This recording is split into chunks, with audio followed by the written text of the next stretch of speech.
Hi, this is Doug Schneider from SoundStage. Welcome back to Real Hi-Fi. Today I want to talk about a video I watched last night by Dr. Slava Roshkow of As One X Audio Design about why he says crossoverless single driver speakers are better than, say, a multi-driver one like this one. And I'll cut to the chase right now and tell you that why I'm making this video is because everything he said to my ears was almost complete BS, and that these single driver speakers, and I've heard many of them, are mostly crap. Now, why did I use the word mostly? Because starting several years ago when I began going to the audio video show in Warsaw, Poland, I discovered a company called Cube Audio making single driver crossoverless speakers, and they weren't complete crap. They were decent for products of that type. But note I just said of that type. And what's that type? Well, as the term sounds, a crossoverless single driver speaker has one driver to cover the entire frequency range and no crossover. Among the many things Dr. Roshkow claims is there is a true benefit to having the amplifier directly connected only with speaker wire to the driver it's powering.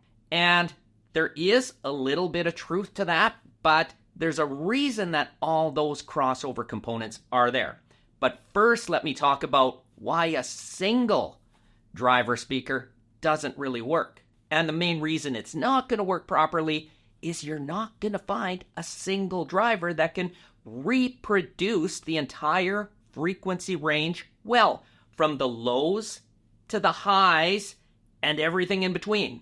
And to illustrate just a little bit about what that means, I'll give you this. To reproduce the high frequencies really well, you generally need a really small driver, like a tweeter. In order to reproduce the low frequencies, you need a big driver, like a woofer. This speaker has 3 of them. Well, tell me a driver that's really tiny and really big at the same time. None. In other words, you don't have an optimum driver to begin with. And while it might sound easy to say, oh, let's just make one, nobody ever has. But that's not to say nobody's ever tried, just they haven't been successful. They put whizzer cones. You see them kind of as a cone jutting out from the big cone on those single driver speakers, like in his video, but they don't work that well. They try to get the high frequencies a little better, but they're compromised. And again, the speaker that's behind him in the video has a really small diameter. Well, it's not going to reproduce low frequencies that well, not like this speaker can. So you're starting from a really bad place, a driver that can't do it all. And so this is why manufacturers start spreading out the frequencies over multiple drivers. A tweeter to handle the highs, woofer or woofers to handle the lows, a mid-range to handle the mids, or any combination in between. A two-way design, a tweeter and a mid-range woofer. Now, people have tried to do crossoverless designs with those too. Yes, just having a tweeter and a mid-range woofer. And what's the result? Well, unless those drivers have been designed with inherently ideal frequency response and roll-off characteristics, then it's more than likely going to be really lousy too.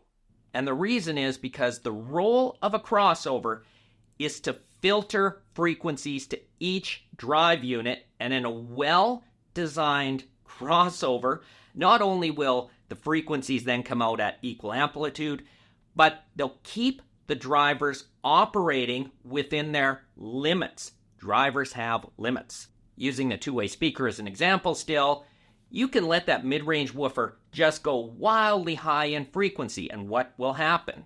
A number of bad things. One is that it will hit its limits of what it can reproduce well and start breaking up, and you'll get distortion out of it. Likewise, you could let a tweeter just keep going lower and lower and lower in frequency, and it'll start distorting too because it's not meant to reproduce really low frequencies. The crossover keeps those drivers within their, say, safe limits. It also blends them in such a way that you get a nice frequency response. And even though Dr. Roshkow doesn't seem to put much merit in frequency response, it's really important. In fact, one of the most important things in terms of what we hear. What you want is frequency response that's even on axis and even off axis. So the crossover does that as well. But back to that distortion thing.